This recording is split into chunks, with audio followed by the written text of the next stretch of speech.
Hello friends, સચિના કિચનમાં આજે આપણે બનાવીશું નાન ખટાઈ. તેને બનાવવા માટે આપણે આજે ઓટીજીનો ઉપયોગ કરીશું. તો બનાવવાની શરૂઆત કરીએ તો એક બાઉલની અંદર આપણે ઘી લઈ લઈશું અને આ એક નાનું બાઉલ જેટલું આપણે ઘી લીધેલું છે. તો આ ઘરનું બનાવેલું જ શુદ્ધ ઘી છે તેનો આપણે ઉપયોગ કરવાનો છે. સાથે જ આપણે એક બાઉલ જેટલી દળેલી ખાંડ લીધેલી છે તો તેને પણ તેની અંદર એડ કરી લઈશું.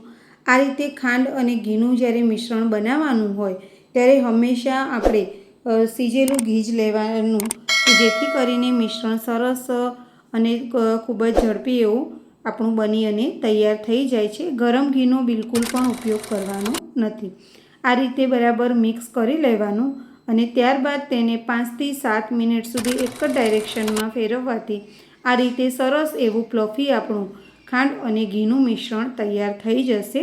હવે તેને આપણે ચેક કરી લેવાનું કે આ મિશ્રણ જે બન્યું છે તે આપણી નાન ખટાઈ માટે બરાબર છે કે નહીં.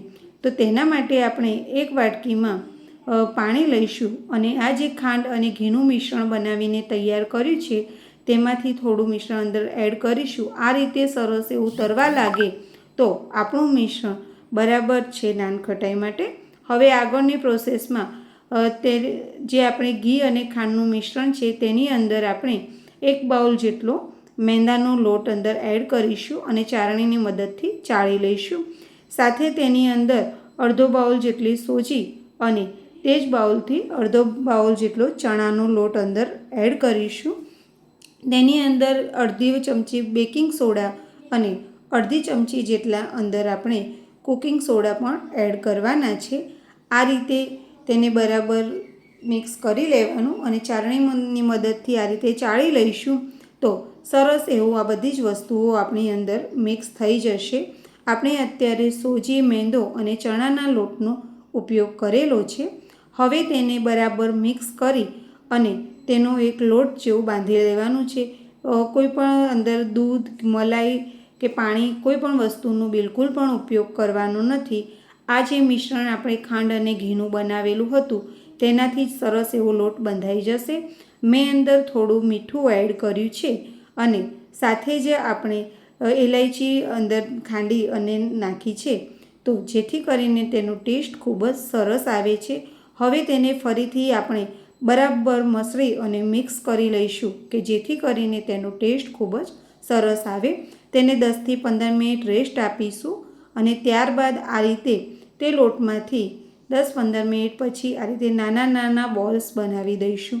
નાન ખટાઈ બનાવવાની છે પણ બોલ્સ આપણે એકદમ મીડિયમ સાઇઝના નાના જ બનાવીશું.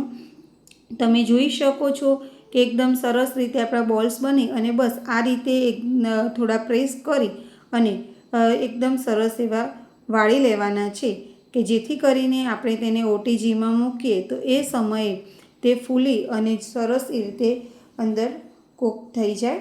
તો તમે હવે આપણે બધા જ બોલ્સ બનાવી અને તૈયાર કરી દઈશું. આ રીતે સરસ એવા તમને આમ દેખીએ તો પેંડા જેવું લાગે તો આ રીતે સરસ એવા નાના નાના બોલ્સ બનાવી દઈશું અને આપણે તેની ઉપર કાજુ અને બદામથી ગાર્નિશ કરીશું. આને બનાવવામાં મારા દીકરાએ મને ખૂબ જ હેલ્પ કરી છે કાજુ બદામનું ડેકોરેશન કરવા માટે. હવે આપણે ઓટીજીની જે પ્લેટ આવી છે તેની અંદર આપણે તેને સેટ કરી અને મૂકી દઈશું. આ રીતે તેની ઉપર આપણે બટર પેપર મૂકી દઈશું અને પહેલેથી જ મેં 170 ડિગ્રી ઉપર 10 મિનિટ માટે ઓટીજીને પ્રીહીટ કરવા માટે મૂકી દીધેલું હતું. તો હવે તેની અંદર આપણે આ ટ્રેને સેટ કરી દઈશું અને ફરીથી તેને આપણે 10 મિનિટ માટે 170 ડિગ્રી ઉપર તેને થવા દઈશું કે જેથી કરીને આપણા જે આ નાન ખટાઈ છે તે બની અને સરસ રીતે તૈયાર થઈ જાય. પ્રીહીટ કરવું જરૂરી છે કે જેથી કરીને આપણું બેકિંગ ખૂબ જ સરસ થાય. તો તમે હવે બતાવો કે ખૂબ જ સરસ એવા 10 મિનિટમાં આપણા નાન ખટાઈ બની અને તૈયાર થઈ ગયેલા છે. જે એકદમ નાના આપણે બોલ્સ વાળ્યા હતા તેમાંથી જ અત્યારે આપણે જે રીતે બજારમાં મળે છે એ રીતે જ નાન ખટાઈ બની અને તૈયાર થઈ ગયેલા છે.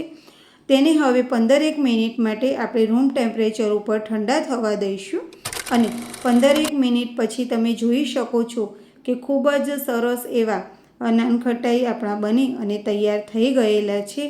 અને તમને એક ચેક કરીને પણ બતાવું કે એકદમ ક્રિસ્પી અને ટેસ્ટી એવા નાનખટાઈ બની અને તૈયાર થઈ ગયેલા છે.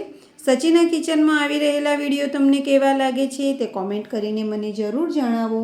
અને હજી સુધી જો યુટ્યુબ ઉપર સચિના કિચન નામની મારી જે ચેનલ છે તેને સબસ્ક્રાઈબ ન કરી હોય તો જલ્દીથી સબસ્ક્રાઈબ કરી લેજો કે જેથી કરીને આવા અવનવા વિડીયો તમને જોવા મળે. ફરીથી મળીશું નવા વિડીયો સાથે.